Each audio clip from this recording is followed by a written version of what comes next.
தமிழ்நாட்டிலேயே வந்து எந்த கோயில் பணக்கார கோயில் அப்படின்னு கேட்டீங்கன்னா, அது வந்து இப்போ மதுரையில இருக்கிற மீனாட்சி அம்மன் கோயில் இருக்குல்ல, அந்த கோயில் தான் வந்து ரொம்ப வருஷமாவே பணக்கார கோயிலா அந்த ஒரு ஸ்டேட்டஸ்லயே இருந்துட்டு இருக்கு. நம்ம தஞ்சை பெரிய கோயில் இருக்குல்ல, அதுவே வந்துட்டு பார்த்தீங்கன்னா 2வது இடத்துல தான் இருக்கு.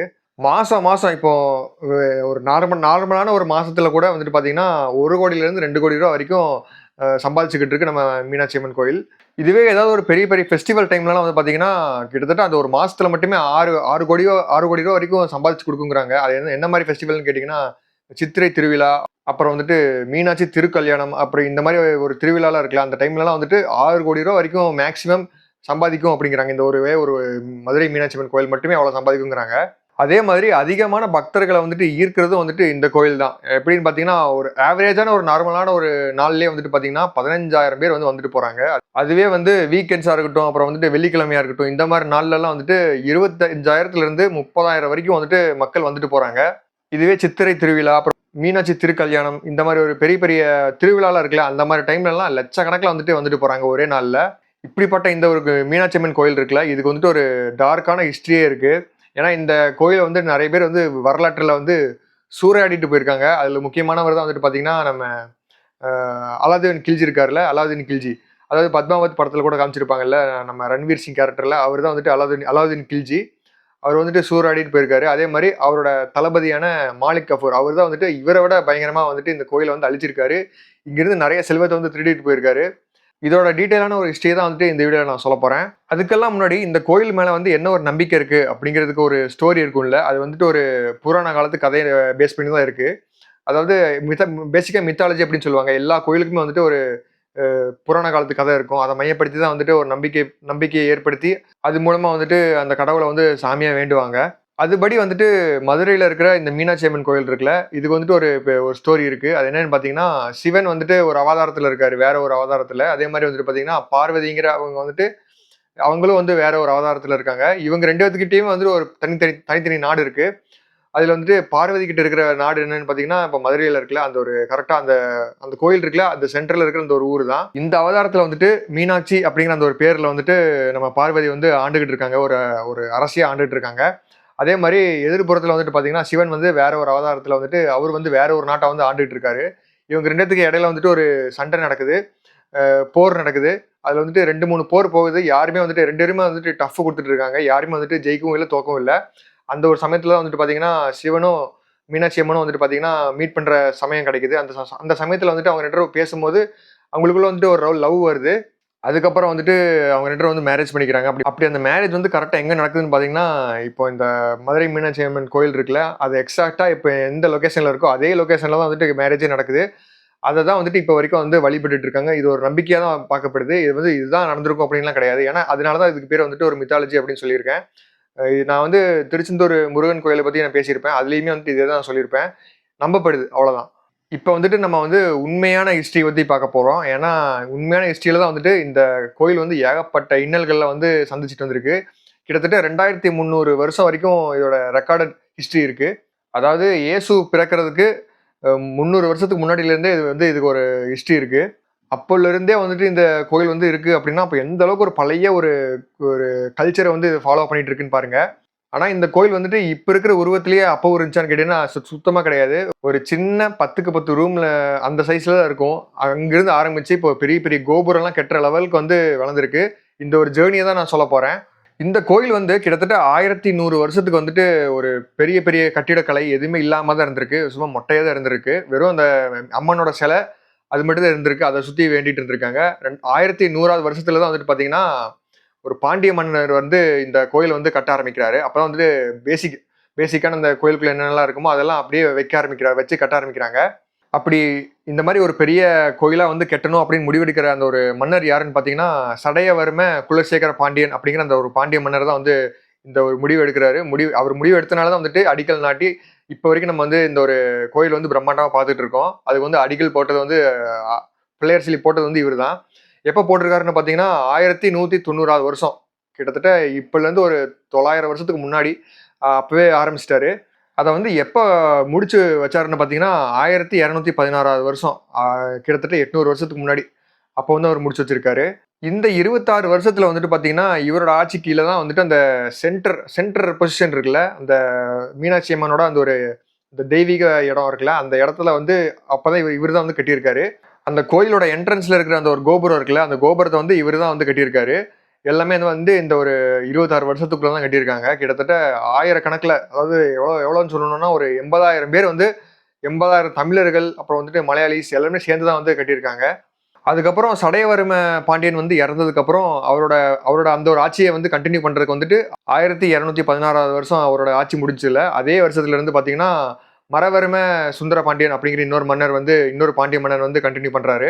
இவரோட ஆட்சியில வந்துட்டு பாத்தீங்கன்னா 1216வது வருஷத்துல இருந்து 1238வது வருஷம் வரைக்கும் நீடிக்குது. இந்த ஆட்சியிலுமே வந்துட்டு பாத்தீங்கன்னா இந்த டெம்பிளை வந்து இன்னும் வந்து எக்ஸ்டெண்ட் பண்ண ஆரம்பிக்கிறாங்க. அதாவது அந்த உள்ள இருக்கிற கட்டிடத்தெல்லாம் வந்துட்டு இன்னும் அதிகமா நிறைய கட்டிடத்தெல்லாம் வந்து உருவாக்குறாங்க.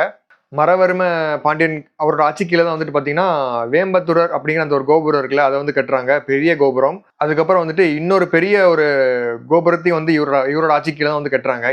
இந்த சமயத்துலலாம் வந்துட்டு பார்த்தீங்கன்னா நிறைய மக்களுக்கு வந்து மர்மமான ஒரு காய்ச்சல்லாம் வர ஆரம்பிச்சுது.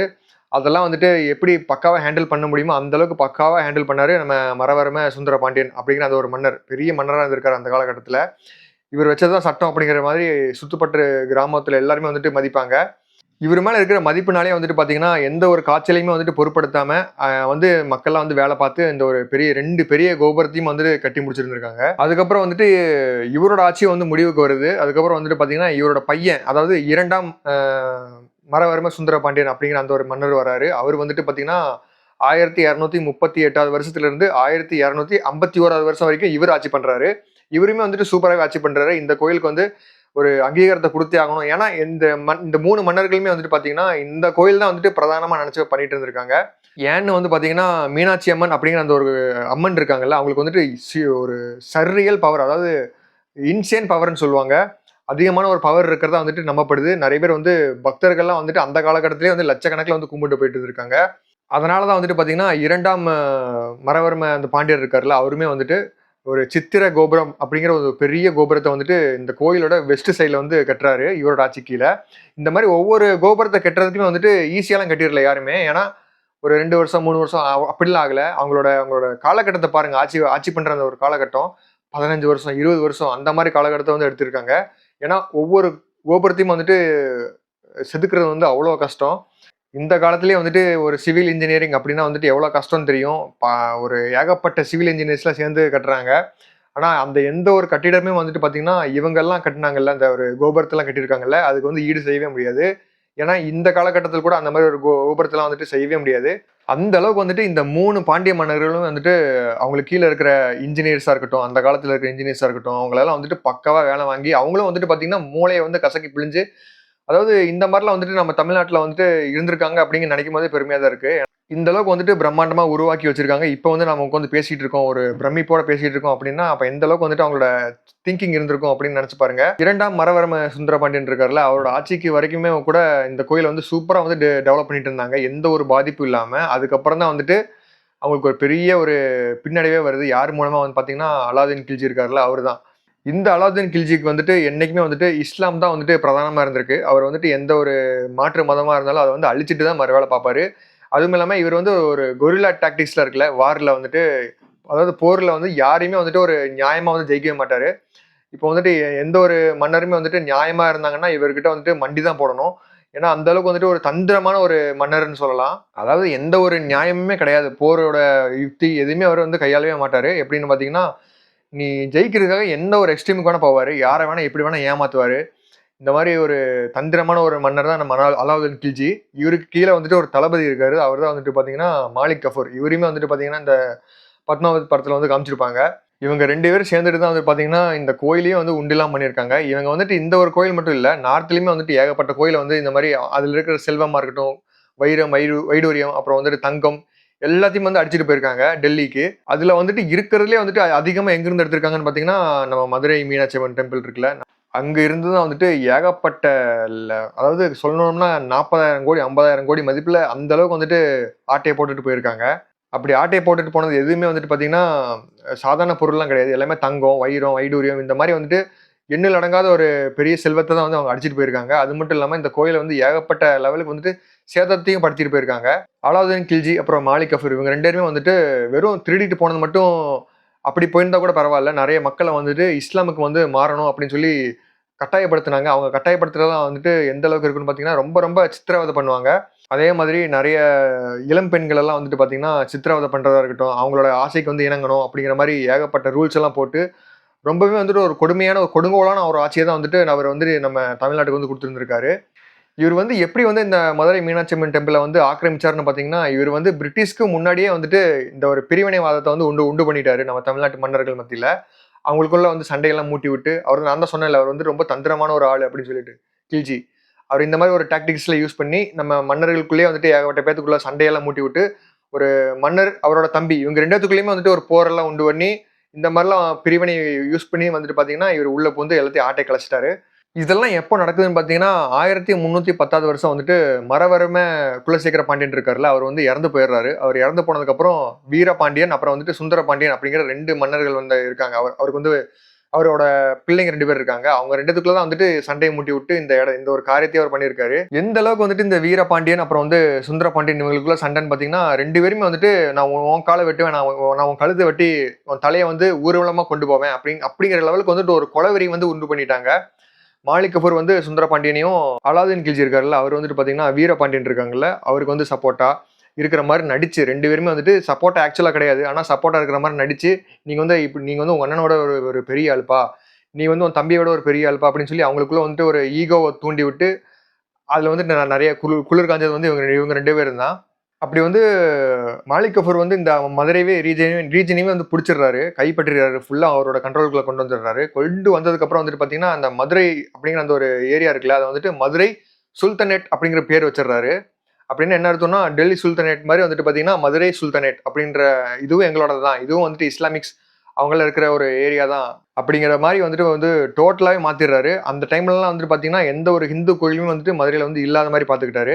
எல்லாமே வந்து ஸ்டாப் ஆயிருச்சு. அதாவது இப்போ மீனாட்சி அம்மன் கோயில் மாரி இன்னும் எத்தன கோயில் இருக்கு நம்ம தமிழ்நாட்டுல.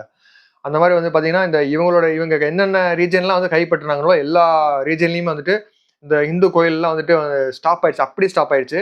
எந்த ஒரு பூசாரியும் போய் உள்ள போய் மந்திரம் ஓதல. யாருமே வந்துட்டு சாமி கும்பிடவும் போல. அப்படி போனவங்களலாம் வந்துட்டு அவங்க குடும்பத்தை அழிக்கிறதா இருக்கட்டும். அப்புறம் பெண்கள்லாம் போனாங்கன்னா, அவங்கள வந்துட்டு கற்பழிக்கிறதா இருக்கட்டும். இந்த மாரி வந்து கொடுங்கோலான ஒரு ஒரு வில்லன் அப்படின்னு சொல்லலாம். ஒரு படத்துல வந்து வில்லன்லாம் எப்படி எழுதுவாங்க. அந்த மாரி வந்து ரியல் லைஃப்ல வந்துட்டு ஒரு கொடூரமான ஒரு வில்லன் இருந்தா எப்படி இருக்கும்? அந்த மாரி தான் வந்துட்டு நம்ம மாலிக் கஃபூர் வந்து நடந்துட்டு இருந்திருக்காரு.